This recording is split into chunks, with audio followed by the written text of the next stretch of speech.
Hello, everybody, and welcome back to another of Agree to Disagree. I am Aidan Chart. Alongside me is Dean Gutic, Noah Schwartz, and Jack Asello. How's everybody doing today? Pretty good. Good. Pretty good. Pretty good. So we got a big episode for you. It might be the middle of the summer, but there is still a lot of sports going on, mostly because of the Olympics. But there has been some big news in football, in college sports, and of course, we got the NBA draft coming up, so we're going to talk about that and the MLB trade deadline as well. So let's start. Dean, you have the background right there. Let's start with that. The Big 12 just had some unfortunate news, Oklahoma and Texas pulling out. So, Dean, as the biggest college sports fan here, how do you feel about this? First of all, I feel mixed. Thank you. So for those who don't know, Texas and Oklahoma, starting in 2025, a few years from now, will be leaving the Big 12 and will potentially be heading to the SEC, the Big Boy Conference. Of course, I feel mixed about it. See, at least for Oklahoma, I understand because I always looked at it as like, all right, Oklahoma's besides big brand, they've always made the playoffs. They're getting better. They have a lot of talent.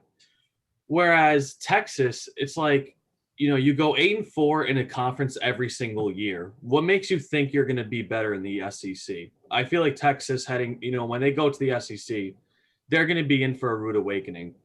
Now, this does help both programs in terms of revenue, recruiting, the new network deal they're going to be under, especially Texas. They have the Longhorn Network. But in terms of competition, it's going to get harder for both these teams because they're in the Big 12. Recruiting is going to be harder because in the SEC, all those guys can recruit. Alabama, LSU, Texas A&M, Georgia, Florida. The recruiting competition is going to be tougher. The competition in general is going to be tougher. You're going to be in a conference where, you're not playing Kansas State every week and you're going to play down to your competition. You're going to be playing teams that are going to want it every week. From the Oklahoma side of things, I'm okay with it. For Texas, I just don't understand it, but it just seems like a move that's portrayed by money. Both teams, are big brands, especially Texas. And I mean, hey, it's good for them in terms of, like I said, money and recruiting, but the competition's not going to be easy for them like it used to be. Yeah, Dean, you hit it right on the head with that. And you were looking at it from the football perspective, which is obviously fair because that's kind of the big sport that we all focus on. And that's probably the big reason they're doing this. Like, let's be Yeah, honest, for you go sure. to the SEC if you want to be better at baseball. Right. And so, yeah, obviously you have to also, bring in the men's basketball and the softball and the baseball and the gymnastics and every sport obviously would go into that. But you're focusing on it from the football side, which is totally fine. I actually think that this is just a precursor to something bigger. I do. I think we're headed for the super conference. I honestly think this was the first big move. Now with the NIL stuff and now obviously this, I think we're headed towards a massive just super conference of all these Power 5 teams going to get thrown into one thing. Because to me, it's not sustainable to have 5 major conferences. And if you take out 2 of the most impressive brands and the 2 biggest names in one conference, just from a football perspective, who the heck from the Big 12 is going to make the playoff anytime soon and be a legitimate threat to win a championship if you take out Oklahoma and Texas? There's nobody else that really is going to be in that conversation year to year. The Pac-12 is already like kind of a joke. The ACC has Clemson and nobody else. It's really become the SEC and everybody else is just kind of fighting for second place other than Clemson. In Ohio State, I guess you could throw them in too. But I think we're headed for the super conference. It might not happen next year or the year after, but in a few seasons, college football and the whole landscape of it with NIL and conference realignment and all this stuff, it's going to be a vastly different sport, I think, than what we're seeing right now. I agree. I do think this is going towards the super conference, and I don't love the way that looks. But I do think this does open the door. If we're talking about, the college football playoffs, at least, this might open the door for, a new team to start making it. Because now there are only 10 teams in the Big 12, right? So no, 8 now. What? There's going to be 8. 8, sorry. But they're going to want to add new people, new teams to that conference. So I wouldn't be surprised to see them adding some, mid-majors or schools from smaller conferences that have been contending year after year. I mean, UCF is probably one of the big names. I was gonna say Houston. They make a ton of sense. Too. Yeah. Houston, yeah. They've been, very good teams year in, year out in football specifically. But they haven't been able to make the playoffs because they're not in a Power 5, and that's just how college football works. So I do think it could be a nice opportunity for schools like that. But, you're also screwing all of your other sports. You're making this move solely for football. And that's kind of obvious because, the SEC is the football school or the football conference. And so I don't love this. I don't love what it sets up for the future, but we'll see where it goes.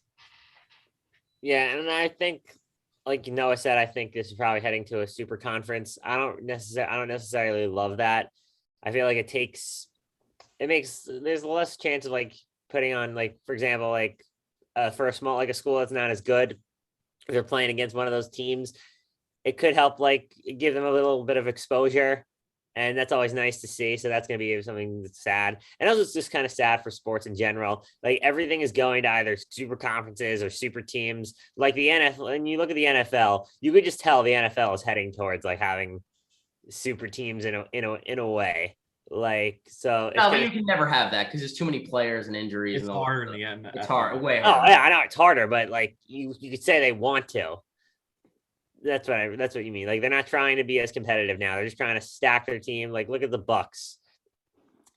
And So, yeah, to a lesser extent, the Chiefs. It's just like they got the insane quarterback. Like I don't think on the defensive side of the ball, the Chiefs aren't crazy like the Bucks were. I mean, I just feel like this is like, I don't know about a super conference, even though I've read somewhere, Clemson, Florida State, Ohio State, and Michigan have been contacted to possibly join the SEC, which at that point, geographics don't matter. It becomes Clemson should. There's no reason for them now not to. At that point, yeah. At that point, if all that happens, at that point, it's not even the SEC. It's just the super conference. The geographics don't matter at that point. But also now, I think it's going to cause realignment. You're going to see new teams, I think, join new conferences and new divisions. The Big 12 are losing the two biggest brands. When you think of the Big 12, you think of Texas and OU. I mean, let me go a little further, Dean. They're the only brands. Like, who cares about Iowa State? Like, I know they were good last year, but they're kind of irrelevant, Yeah, that's what I'm saying. Big 12, here and there, Texas and Oklahoma, that's it. Yeah, I'm saying here and there you have the Oklahoma States that are good, the Iowa States with Matt Campbell, even though he's going to probably get a job soon eventually. Isn't Baylor Big 12? Baylor is Big 12. But their football was good years ago. TCU had that one really magical season. But other than that, it's Texas. Baylor was good with Matt Rule, and then Matt Rule decided to take a huge contract in Carolina. But, you also got to look at it. Basketball, Kansas may be leaving, Iowa State, maybe somewhere like the Big Ten. This is going to cause a huge realignment and shift within the Big 12. And there's even talks about demoting the Big 12 to the Group of Five, which, I mean, at that point, it would make sense, especially if all those teams leave and, realign. Yep. And I just mentioned Clemson joining the SEC, Dean, if we're going to head this route. It is the Southeastern Conference, right? So if that's the case, Florida State, Miami, Virginia Tech, like all of those ACC schools that want to be a part of it, just go. Like, what are you staying in the ACC for? What are you staying in whatever conference you're in for? There's no reason for it now.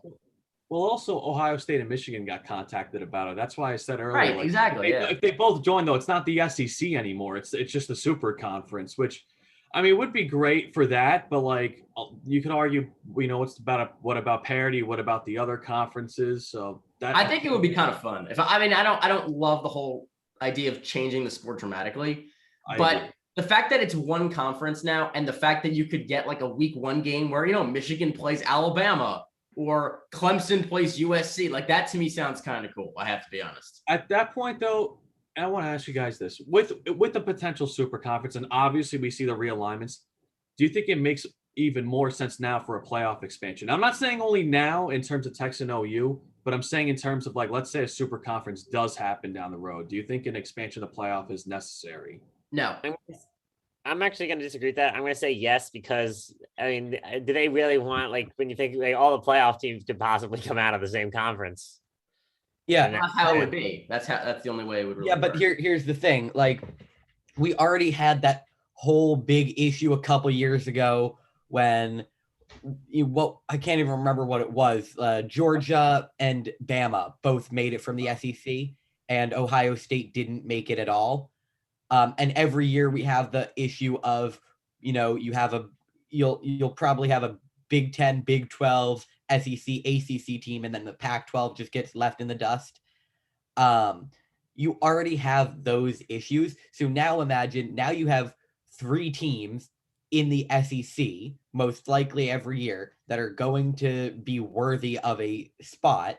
And then you'll have probably Clemson, Ohio State, and maybe a couple other teams that are going to be worthy of one. Are you really going to say you want to put 3 SEC teams and 1 outside team in the playoffs?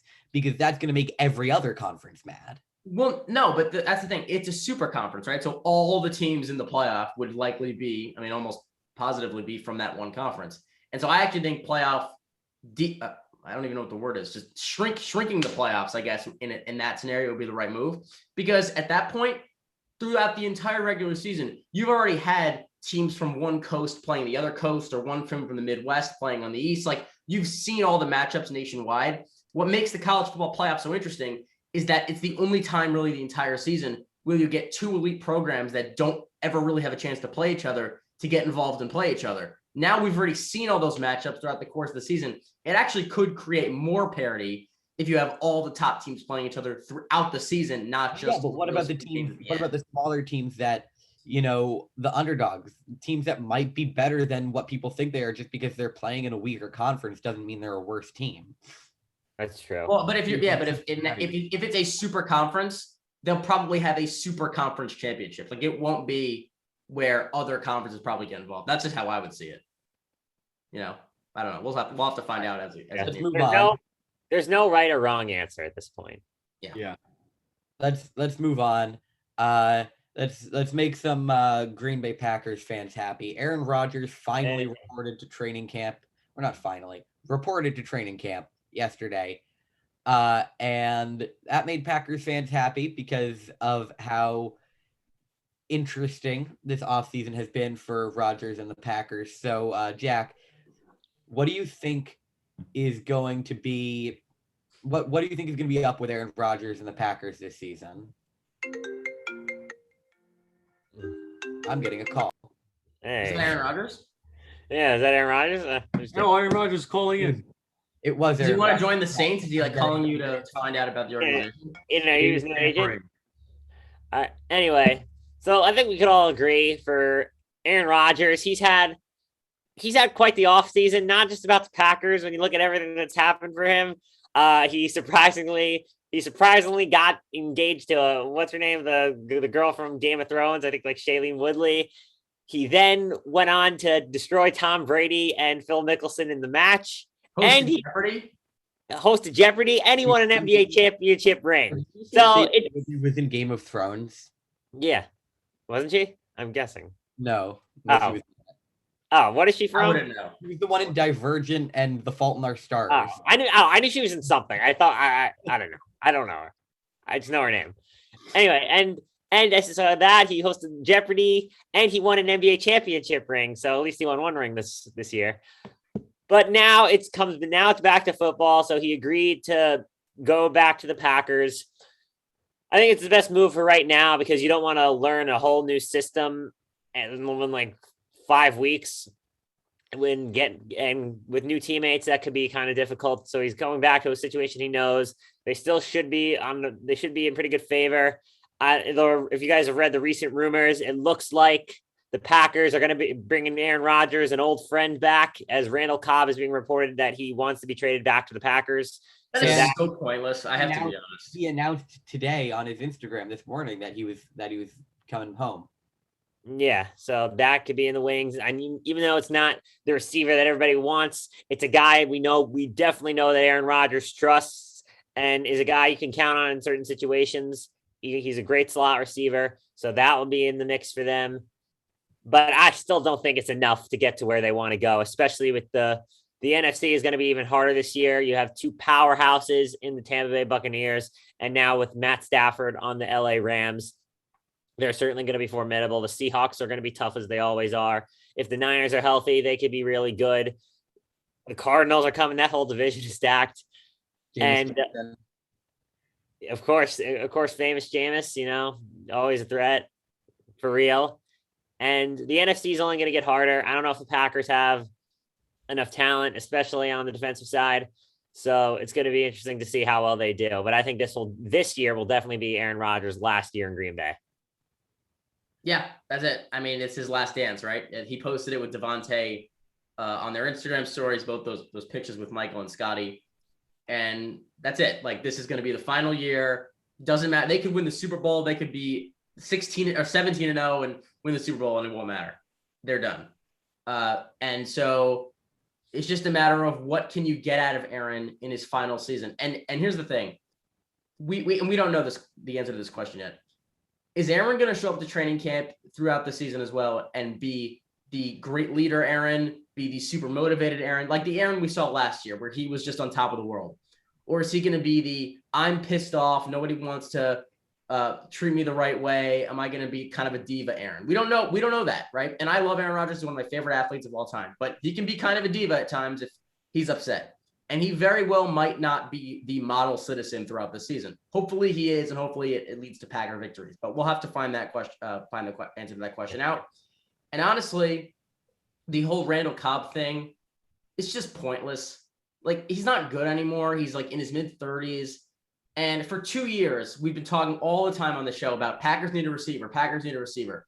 And the two guys they came out with in the last couple of years have been Amari Rodgers, a third-round pick out of Clemson, and Randall Cobb. Like, really? Like, come on. So He loves that. He loves that, Amari Rodgers. I'm sorry. It's just a joke.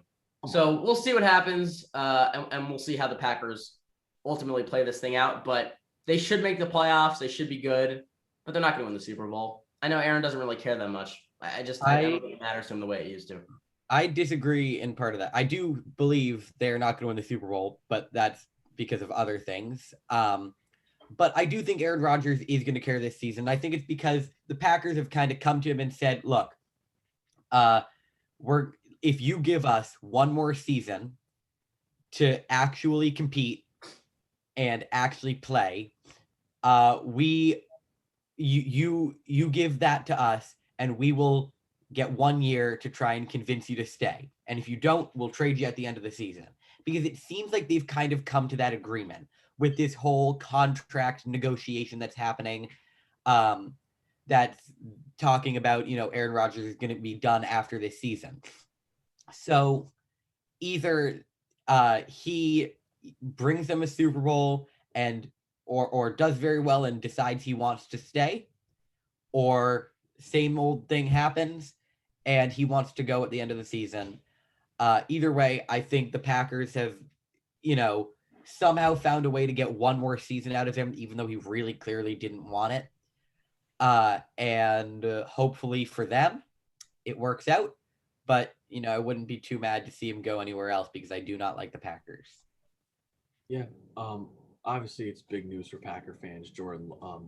That Jordan Love is not going to be the starter next year, unfortunately, and probably the year after that. I would say, but I do agree. Well, this being the last year for them, the last dance, he'll probably go the year after that. It's understandable the frustration. The Green Bay Packers have failed to build around their guy for multiple years. You mentioned Noah. They drafted one receiver in how many years to help out Aaron Rodgers, and then they do go out for Randall Cobb. And I understand teammate reunion, but Randall Cobb is not the same receiver that he once was. No, he had 400 something yards last year in Houston. Well, he only played in 10 games. But... And so what are you expecting to give him this year? Andy Dalton and Ben DiNucci. Yeah. Well, Ben DiNucci is a really good quarterback. No, last year he was in Houston. That was the year before he was. Sorry. Right, I got mixed up. Even so. I think Randall Cobb, he's not going to be a game changer, but here's what I think. I think is he capable in the slot if he's healthy? Do I think he can get 60 catches? He'll be a chain mover. Maybe he can sneak in 6 or 7 touchdowns. I'm not expecting him to be like he was in 2013 when he's getting 1,000 yards year in and year out and close to 13 touchdowns. But I think he could be a productive piece. And last year, I thought Allen Lazard was pretty good when he was healthy. He's a nice deep threat. And then obviously, you have in Devontae Adams. and then Robert Tanyan came on strong. So I don't think it's as bad as people think, but it's certainly not the move they needed to make. I agree. All right, should we move on? All right, yeah. We're going to move on quickly to talking about the NBA draft, because that's happening tomorrow night, and it's going to be a good one. So Noah, give us your thoughts on, I guess, the draft as a whole, but who do you think is going to go? Probably not first overall, second overall. Ooh, interesting. All right. So yeah, tomorrow's the draft. We've already seen some wheeling and dealing. We can talk about the trade that happened a couple days ago if we want to for a second. We don't have to, but the Steven Adams, Valanciunas trade, you already get New Orleans moving out of the top 10 to 17. Memphis goes up. There's going to be a lot more of that, I think, over the next 20, let's say 30 hours or so before the draft and maybe even into the draft. We're going to see a lot of players get moved. We're going to see a lot of picks get thrown around. That's just how it goes in the NBA, especially with free agency coming up in a week from now. So I'm excited for this draft. I love some of these top prospects. This is one of the best drafts we've had in years, talent. Yeah, it's definitely one of the better draft classes in the last couple of years. And it obviously starts with Cade Cunningham, who is almost guaranteed to be the number one guy going to Detroit. And then after that, I don't know that. I remember I saw something. I saw Woj tweeted out the other day that Detroit was still uncertain. They were uncertain, but I've heard that it's pretty much leaning that way. Like that. Yeah, no, it should be. It's ridiculous. It's not. And after that, after Cade Cunningham, we've got a whole group of guys who have a really good chance to be good. I mean, Evan Mobley, he's probably the number 2 prospect, maybe number 3. I read about him a couple days ago. If he becomes a star, his ceiling is Anthony Davis on defense, Chris Bosh on offense. That sounds like a superstar. Okay. So he's the 7-footer out of USC, has a chance to be really special. Jalen Green looks like a 25 point per game scorer. He was in the G League last year and with that Ignite team. Scotty Barnes has been a fast mover up the draft boards recently. We obviously all remember Jalen Suggs, right? Jonathan Kuminga is another one of those G League kids. This is a really high level draft with a lot of depth in it. And I think we're going to see a lot of special players come out of this draft. A lot of freshmen, a lot of younger guys as well. And we hopefully should have some future stars come into the NBA tomorrow night. So I'm really excited. Yeah, I agree with Noah. I'll start at the top. Cade Cunningham should definitely be that slam dunk number 1 pick at around 6'5". He's everything. Especially Noah agrees with me. No, he's 6'8", Jack. He's big. Wait, he's 6'8"? 6'7", 6'8". Yeah, he's a monster. Oh, never mind me. But anyway, back to what I was saying.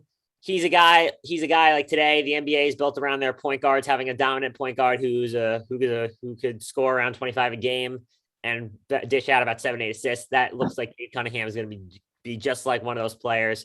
And that's the kind of guy you need. Him and Sadiq Bey could be a very formidable duo in the future. I like that. But one part of this draft I really find interesting is I feel like a lot of moves. Like I feel like we don't see a ton of like big draft day trades. I feel like we could see that this year. Obviously, we know the Warriors, they're going to try and compete. I think they're going to try and make a move. They have a lot they can work with. They have 2 first rounders and James Wiseman. So they could, if they want to get back into contention, they can really add a big piece. I saw the Knicks. There's been a lot of reports the Knicks are trying to move up or trade for a star. I heard they offered the Warriors 2 of their picks to move up, but they rejected it. They wanted to move up to 14. They didn't like that. So I don't know who the Knicks are looking at, but they can certainly be making moves. So it could be very interesting this draft. And that's something I'm excited about. And let me just add on to Jack for a second before I let you guys go. One of the most interesting parts of this is that we don't really know which of the top players are available via trade right now. And the draft is only 30 hours or so away. Like Bradley Beal apparently is still kind of undecided if he wants to go or stay in Washington. It's always Dame, right? Right. We don't know about Dame. We don't know about McCollum. We don't know how available Simmons is or isn't. There are so many top stars, and it's just, are they going to get traded now? Are we going to wait till the season? Are they not going to get moved? It's a waiting game right now, and it's what makes it so exciting. And I also think what's very interesting is, all of these teams that have the superstars that could be traded outside of the Wizards, they're all kind of blurring that line between whether they want to buy or sell right now. Do the Blazers want to just say, we're giving up, we're starting fresh, get rid of Dame and McCollum? Or do they want to try for another season, try to bring in a superstar? Same with the Sixers. Do they want to say, we're going to give Ben Simmons one more chance? Or do they want to say, we've tried, it doesn't work? So, the Wizards, obviously, they're a different story. They suck. But, even so, they had a very, very good end of last season. I don't know. Is Westbrook a free agent, or did he have another season with them? Westbrook is back. He might be dealt in a sign and trade. Yeah. If not traded, Westbrook will be a must. With the way that season ended for them, making the play-in tournament, I could also see them saying, we want to give it another go. Beal has one more year left on his contract, if I remember correctly. Yeah, they hired a new coach. So yeah, exactly. So give them another year. It still could be possible for them to be going after somebody to try and improve the team, which is crazy to say after the way their season started last year. I'm really excited for this draft too, especially the talent in this draft. You mentioned Kuminga, Cade Cunningham. There's a lot of high-end talent in this draft. This is a really stacked class, but there's also a lot of rumors circulating. Golden State obviously could package their pick. I read somewhere Pascal Siakam could be an option for them. That's been the big Bradley one. Beal. They're like you said, Aidan, there's a lot of guys that are still undecided. And there's this could be a weight game, but also this could be a time where a lot of trades happen. A lot of trades happen come in the draft, but I don't know if this will be the time that this will be the year that a lot of trades happen. But there's guys that could be on the move in this draft that we may not see coming. Like I said, like the Warriors can go for Pascal Siakam. The Knicks can package those picks for something. But at the same time, this is a draft that has high-end talent that anyone that could get is really good. Even think Barnes is in the draft, right, Noah? Yeah. He might be the fourth or fifth pick. He's been a fast riser up draft boards, really fast. Even Davian Mitchell is in this draft too. Correct me if I'm wrong. Yep. There's a lot of high-end talent in this draft throughout the first round, which makes it more exciting. Any draft, honestly, that is stacked, especially in the first round, makes a draft more exciting in any sport, NFL, NBA. Yeah, this does kind of remind me of this year's NFL draft, especially with quarterbacks. I think everybody kind of knows who's going number one, but after that, there are 5 or 6 good options to go at number 2, and number 3, and number 4. So, and we don't know who's going to be making those picks too. Like Houston has apparently been offered a boatload at number 2. Apparently Cleveland's been wheeling and dealing at 3. Like all of these teams within the top 5, 6, 7, 8 picks, a lot of them, we've heard, might move up. They might move down. They might trade for a star. They might deal a star away. Like there's so many question marks just about who's going to even be making the picks, not so much about the actual players themselves. Which Like I said, this year there's a lot of intrigue because there are teams that have better picks. The Warriors are to me the most intriguing thing in this draft because they're a team that they want to contend for a championship. So what are they going to do to get themselves back into that position? And apparently Draymond and Steph and Clay have been pushing for them to make a trade, and apparently they're in on the Beal stuff if that happens. So yeah. I think they're going to get something. Should we talk about a couple of prospects that I love or that each of us love? Go for it. Yeah. So there's a couple of guys. I'm looking here at the list of players in the draft, and there's a couple of guys that really do stand out to me. Number one guy that I really, really am fascinated by is Josh Giddey from Australia. I haven't seen a whole lot of him. I watched a little bit of him on film and stuff like that, but he's 6'8". He's apparently a really special passer. He's kind of in the Joe Ingles mold, and a guy who I think has a chance to be really, really good. Somebody that not everybody's talking about, but might be a lottery pick. Let's see who else. Chris Duarte, he's really interesting from Oregon. He's 24 years old, and from what I've heard, pretty much every one of those contending teams that wants an immediate rotation player is in on Duarte. The Lakers have been, the Warriors have been. He's a guy who could go much higher in the lottery or maybe drop a little bit if one of those contenders want to pick him up at the end of the first round. Who else we got here? Oh, Jared Butler's another interesting guy. Remember that starting point guard from Butler? He was medically flagged a few weeks ago, is now cleared now, and a guy who I think has a chance to be really special, maybe a mid-end first-round pick. So there are a bunch of guys in this draft I'm super high on, and of course, all the top lottery guys are should all be good NBA players at the minimum. So I'm super pumped. Yeah, definitely. I like Duarte a lot. He's projected at 14 right now by CBS. One player I like. I'm not a huge college basketball fan, but I certainly watch March Madness, and it's always very exciting. One guy that really impressed me was Davion Mitchell. Yep. When I saw him play, he's projected at number 12 right now to the Spurs. I don't necessarily love the Spurs, but he could be a very good player. He's a very good player. I think he has a lot of talent. He's a big physical guard. He's short in size, but he plays very tough and scrappy, and I really like that. So Davion Mitchell is my guy to watch. Yeah, a couple guys like Corey Kispert from Gonzaga, who was a pretty big part of that team. Sharif Joe Cooper. Harris 2.0, baby. Yep, I like him a lot. Sharif Cooper, I think, is also good. Davion Mitchell, I think Jack mentioned it, from Baylor. He looked really good in this past tournament. And, of course, from West Virginia, even though he gave Cuse a tough time, Miles McBride. I like Miles McBride. At least we won that game. At least Cuse won that game, but Miles McBride gave Cuse a hard time that game. Yeah, he did.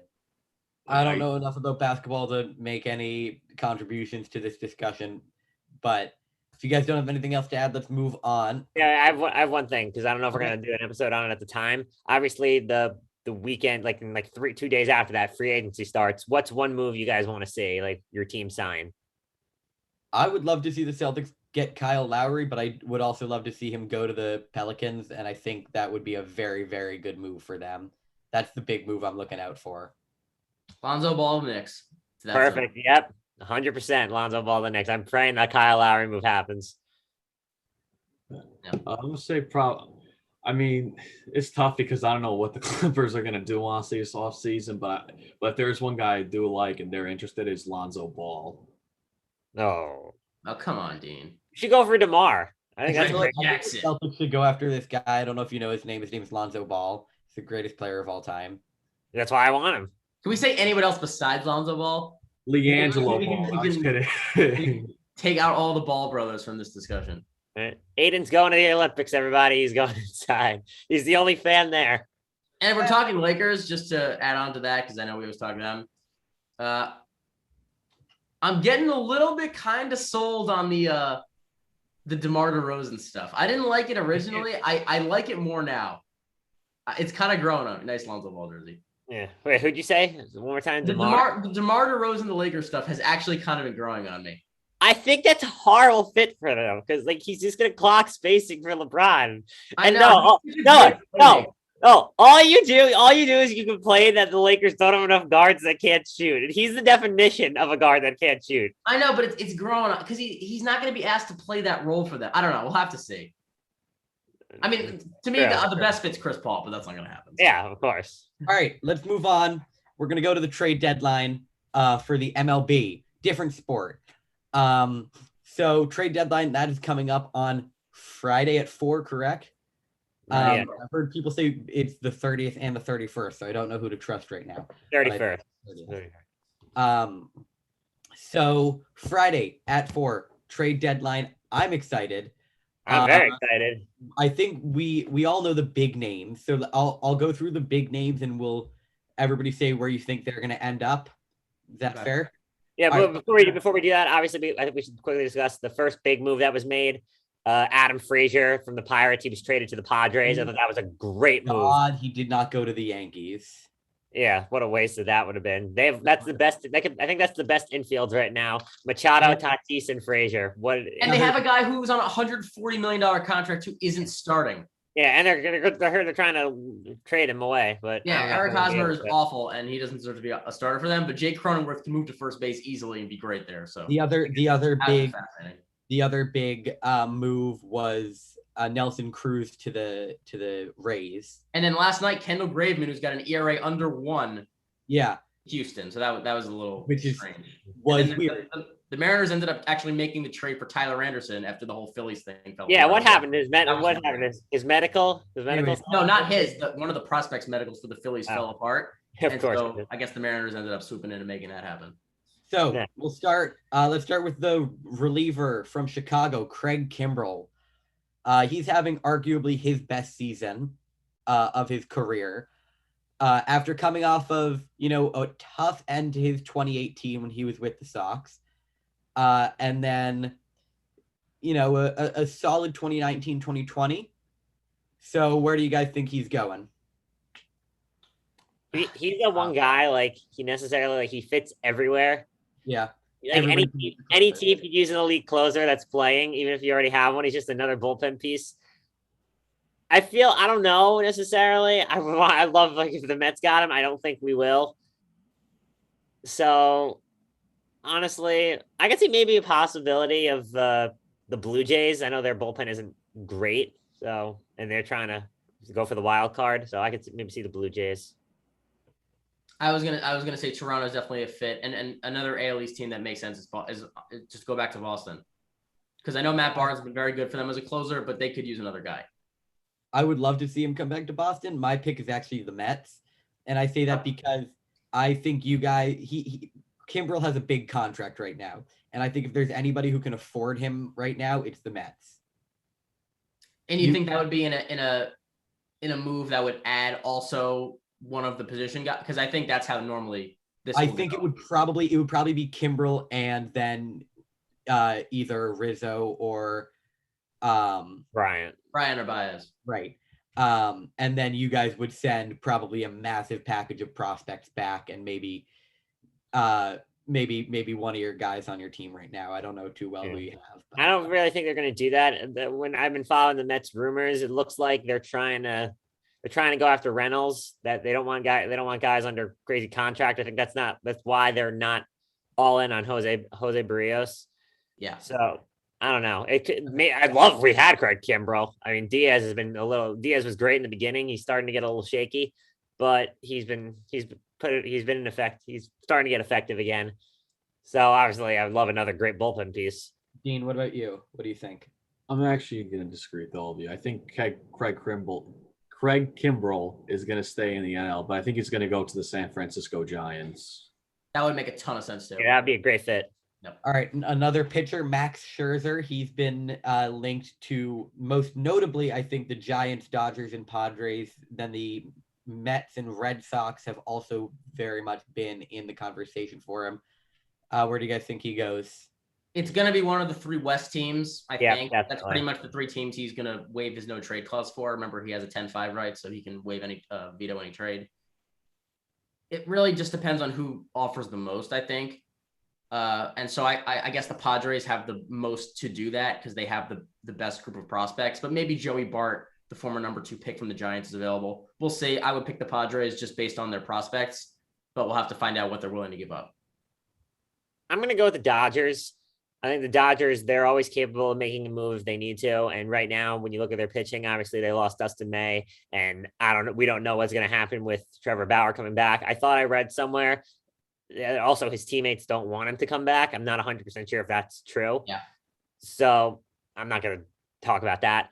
But so I think their rotation is shot right now. So I think the Dodgers will try and go out and get another big arm. I agree. I'd go with Dodgers because they don't know whether or not they will have Bauer back. And even if they can get Bauer back, we don't know whether or not they'll want Bauer back, just like you said. So what an expensive rotation that would be, though. Oh David Price too. Yeah. Who has he started a game for that? Oh, he comes out of the bullpen. He's like he's their long man, right? Ridiculous how much talent they have. Yeah. And they're not even in first place. It's insane. Yeah. Congratulations, Giants. Yeah, no one's all. Well, I haven't even followed the Giants this year.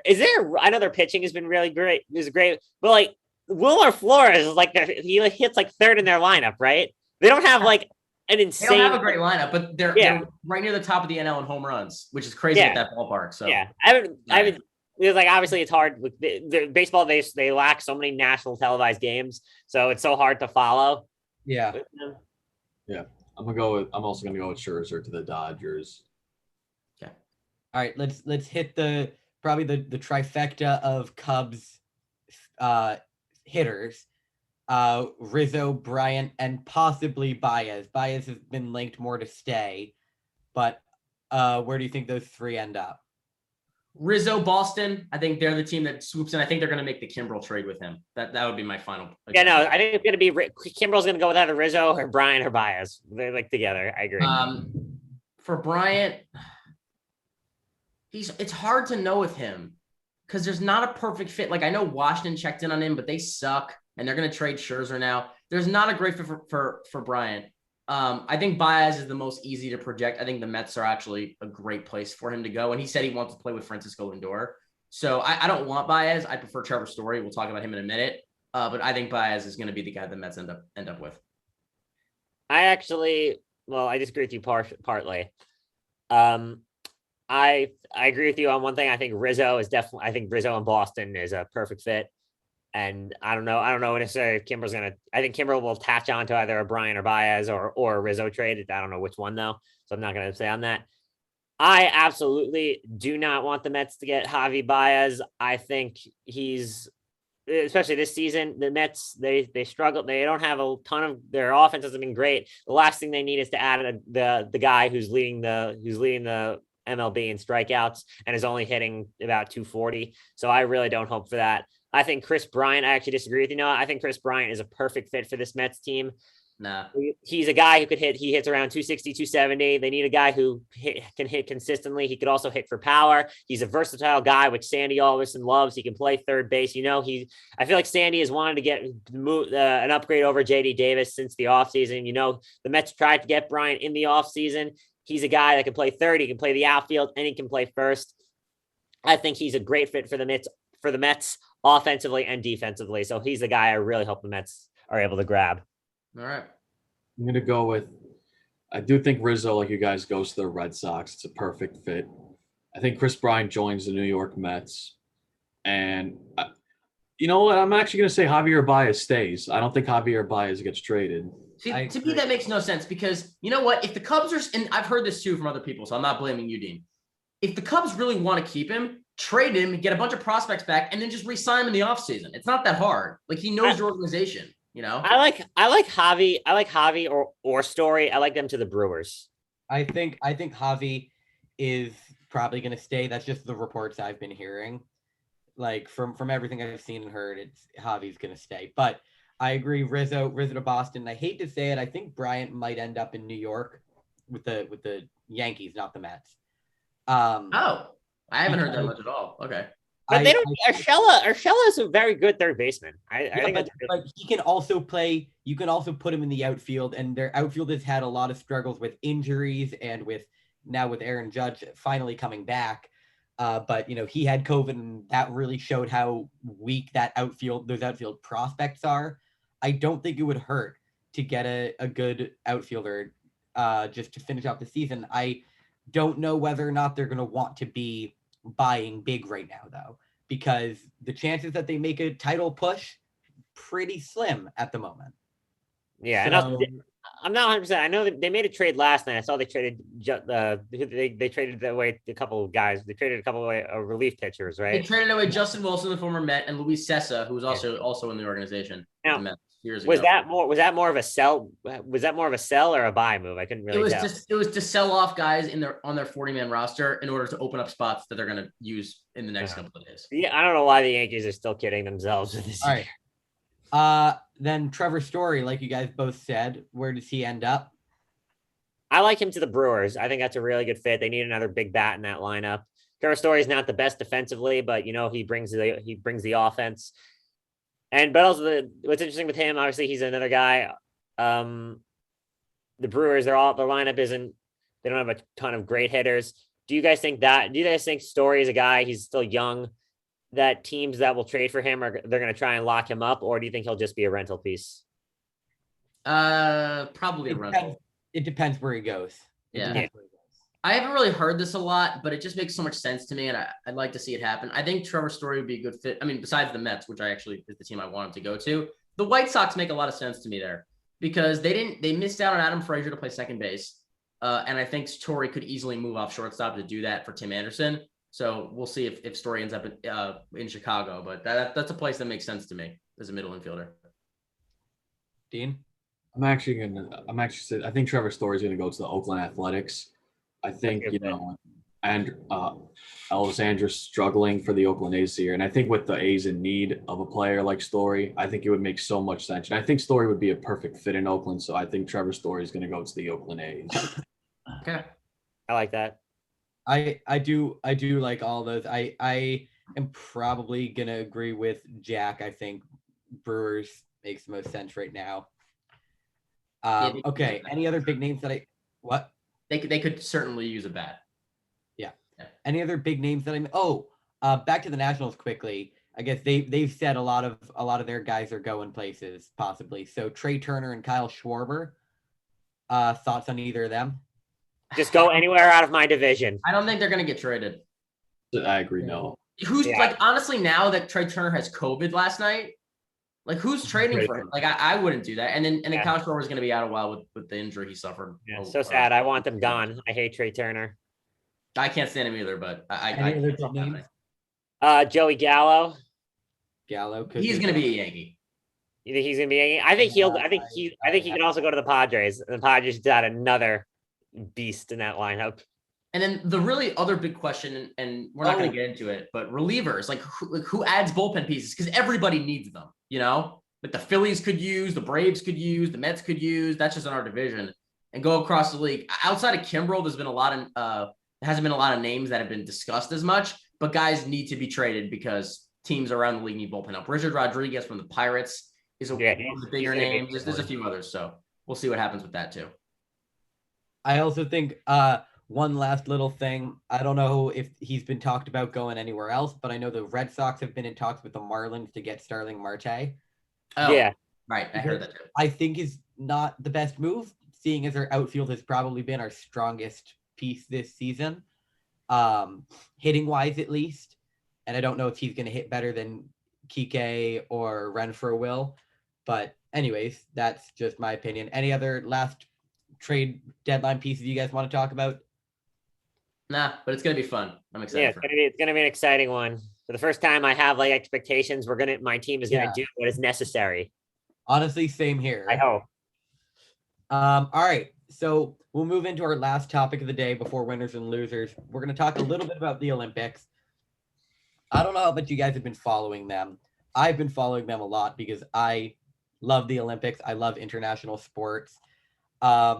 So we can start quickly with the basketball, Team USA basketball, since we did talk about that a little bit last episode, but they did have another big game last night. And Dean, I know you said you stayed up late to watch it. So how did that end up going? Oh, I thought it was today. I watched the first half and then I was like, I'm done with this. All I'm going to say is if you took the over of that game and you bet plus 41 points, you definitely made a lot of money last night. USA defeating Iran 100-57 in a massive blowout.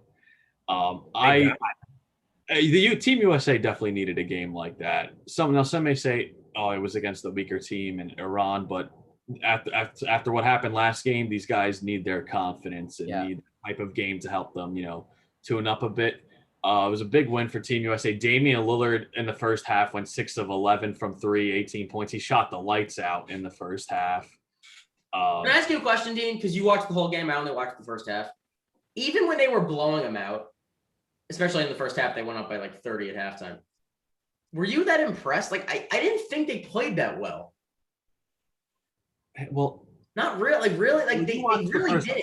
I'm not saying. Well, listen, I still wasn't as impressed, but I thought to myself, all right, they definitely needed a game like this, like in terms of winning. But no matter how bad the opponent is, you needed the bounce back game. No, for sure. I just didn't feel like that type of performance is something that they can translate to one of the better countries.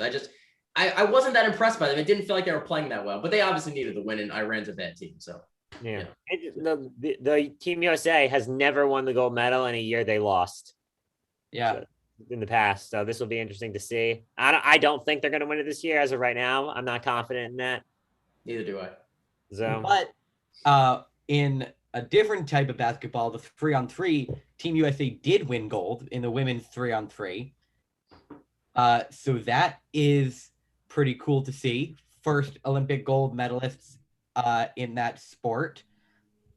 I don't know if you guys watched that event at all, but it was pretty interesting to watch.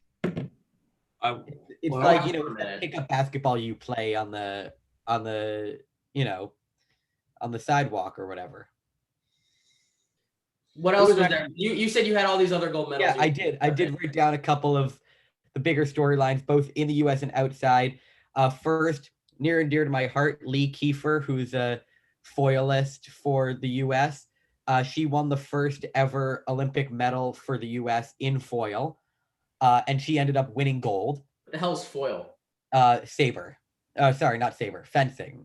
Foil fencing.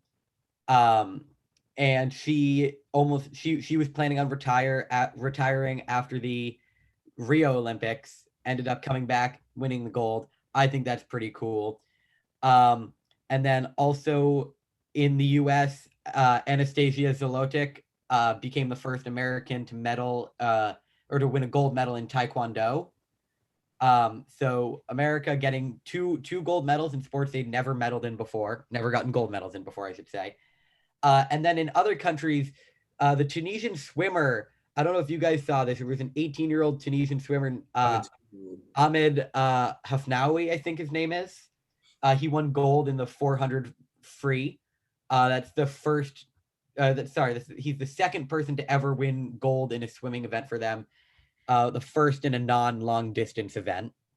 And then in the new skateboarding event, we had two 13-year-olds. I heard about this. Yeah. Two 13-year-olds. The gold medal from Japan, Momiji Nishia.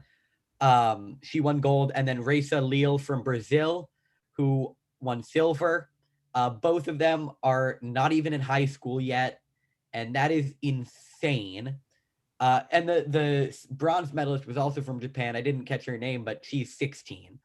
So the three of them have a total age of 52 years old, 42 years old.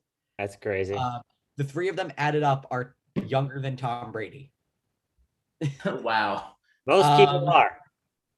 So, and it's probably, all three of them have been skating or have been alive for less time than Tony Hawk has been skating. So, and then the last one, Flora Duffy, won the gold medal in the triathlon.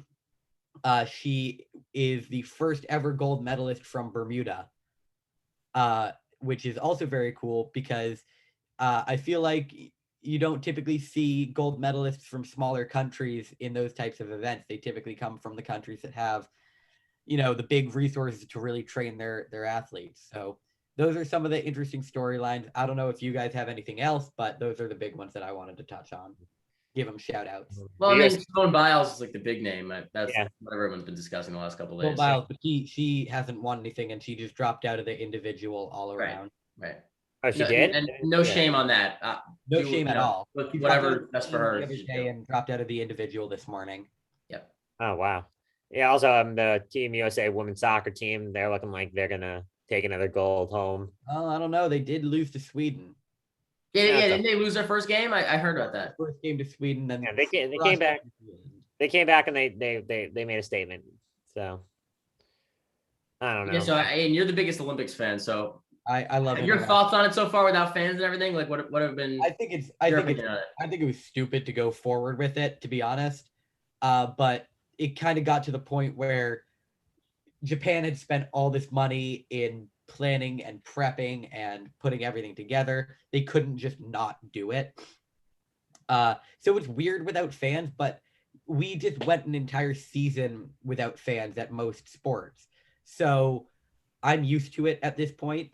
It's only really strange in like swimming to me, where you usually just hear the roar of the crowd. The other ones don't typically have massive crowds at it.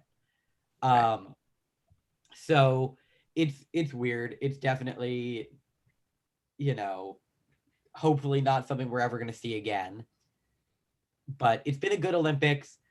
And track and field hasn't even started yet. That's one of the U.S.'s best segments. We're typically a very good track and field team. So keep an eye out for that. And we got, I think, some more swimming, and the individual all-around in gymnastics is today. So the U.S. is still going to be in contention for some golds. We have some very good gymnasts, even without Simone Biles. So keep an eye out. It's going to be a fun rest of the Olympics. Yeah, I just want to say before we get into our winners and losers, how amazing is this, guys? I remember last year around this time, we were like talking about the bubble starting and whether or not it was going to be able to work. And now we're here a year later, and you could argue this has been one of the biggest weeks in sports. The NBA draft, the MLB trade deadline. You got the Olympics going on right now, so very exciting time. So incredible what a difference a year makes. I'm just hoping we don't go back to what we were dealing with, because it's getting a little bit worse, Yeah. So we'll see. Winners and losers, boys. Winners and losers. Dean, what you got? So You on the spot. winner and loser. I was gonna say quickly, shout out to Katie Ledecky and Sullivan last night in the 150. What was it, Aidan? The 1,500 meter relay. the 1,500 relay. No, not really. Just the 1,500. 1,500. Katie Ledecky taking home gold. I believe that's her first gold medal of her career. Just of this Olympics. She won a couple in. Yeah, I'm saying in this Olympics. Rio. Yeah, this Olympics, her first gold. Her teammate getting silver. Ledecky, for those who don't know, this is a little random, but her father is the owner of the New York Islanders. So shout out to the Ledecky family, of course. Really? Yeah, her father's, I think his name's John Ledecky, and he is a part owner of the New York Islanders. Interesting. I didn't know that. So shout out to the Ledecky family, of course. My loser is the Miami Dolphins for one reason, and I'm so glad he's going to leave the division soon. Yeah. Xavier Howard, great corner. It was a pain to see any Bills receivers, or we got Jet fans here, Jet receivers play against him. Finally, we can now toast the Miami Dolphins secondary. Wherever Xavier Howard goes, Aidan, I hope you take him if you do. I do too. Because the Saints what a combination that would be. I saw a stat this morning, guys. He had 10 picks last year, which was more than like 4 or 5 teams, and had tied with like 5 other teams in the entire league last. He had like 7 more picks than the entire Texans secondary all of last season. Yeah, and he's like, and he seems like such like a nice guy. Like if you see his message, like he tried to make it work for both sides. He really wanted to stay, but he felt like they wouldn't agree to any of the ideas he had to maybe give him some more money, and then and that he's like not happy that he's being the not only is he not paid enough, but he's not even the highest paid guy at his position on that team. So yeah, but it's gonna be a tough loss for Miami because he's their best defensive player, and especially heading to a year after going 10-6 last year, have hopes. Yeah. Once he leaves, that secondary is gonna get weaker. Yeah, sure. They do have that first rounder from last year out of Auburn. I can't remember. It's really long. His name is super long. I don't even know how to pronounce it. I know exactly who we were talking about. His name is Noah, though, right? Yeah, his name is Noah, something with an I that I have trouble saying. Yeah. He showed some promise last year, so we'll see if he can step up. Yeah. I'm going to keep it with football. My loser is the New York Jets. Dean, you always say Zach Wilson's your boy. Can you get on the phone and tell him to sign a contract? I don't want to go into training camp with only 2 quarterbacks being named Captain Morgan in James Morgan and in Mike White, both guys who have never seen a snap in the NFL. And it's not like there's going to be a QB competition as of right now. It's clear and obvious. Zach Wilson is going to be the starter. So get to camp and let's get going. And Jack, he's not the only one. Kumar Rocker's not signed either. Oh yeah, that too. I don't want to talk about that. Oh my God, what a disgrace! My winner was going to be Zach Wilson for not having signed yet. Because imagine how great that would be if he got drafted to the Jets just to say nah and not sign with the Jets. I don't even know what happens if that happens in football, but God, I would love to see that. No, why do you hate me, Aidan? The only team of yours I don't root for is the Celtics. Why do you do this to me? The same thing happened with Darnold too. Remember, Jack? He was like the last one to sign, and he missed, I think, the first day at training camp or something. That was years ago, but my God, what a disgrace. My loser is going to be, who should my loser be? Kumar Rocker. No, Kumar Rocker's one. Eric Bledsoe. Eric Bledsoe's had one of the worst stretches of luck in recent NBA history the last few years. So he's with Phoenix. He demands a trade. He goes to Milwaukee. All right. He's in Milwaukee 2 straight years of the best record in the NBA. He just sucks it up in the playoffs. He's like the worst player in the league in those 2 playoff runs. They move him to New Orleans. In the last 2 years, he had Anthony Davis, who was a former Pelican, and then Drew Holiday, the latest former Pelican, win championships. His 2 former teams were playing against each other in the finals. And then he just got traded to Memphis, who did not want him. So he's going to get moved again to another team in this offseason. What an awful stretch of luck for Eric Bledsoe, who just can't get out of his own way. And by the way, he almost made the All-Star team a couple of years ago. So this is like a legitimately good player, and yet nobody around the league thinks he has any sort of value. It's hilarious. Yeah, that's so funny. I didn't even pick up that like his last 2 teams. That's funny. I forgot about the Suns. I knew the Bucks, but that's hilarious. When I saw him in that trade the other day, I was like, why would Memphis want him? Like, that makes no sense. And then they're like, oh, we're going to get rid of him. So that was He's not going to very be on the funny. team next year. Very, very funny. All right. Well, if that is all from you guys, that is all we have for you today. Thank you guys for watching. Don't forget to follow us on Instagram and Twitter, and keep an eye out because we are just about a month away from going back to college, going back to Ithaca. So we are hopefully going to be back in the studio, all 4 of us this time, every week.